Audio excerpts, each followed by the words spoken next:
Nasa bansa ngayon sina Dwight Howard at Andre Blatch. Kasama sila sa players ng strong group ng Pilipinas sa 33rd Dubai International Basketball Championship. Dating naglaro para sa Pilipinas si Blatch bilang naturalized player. Nauna nang dumating sa bansa ang kakampi nilang si Andre Robertson. Magsisimula ang kompetisyon sa January 19.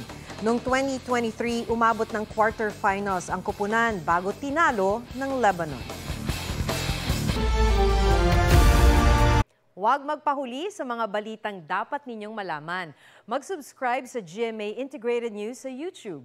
Sa mga kapuso abroad, subaybayan nyo kami sa GMA Pinoy TV at sa www.gmanews.tv.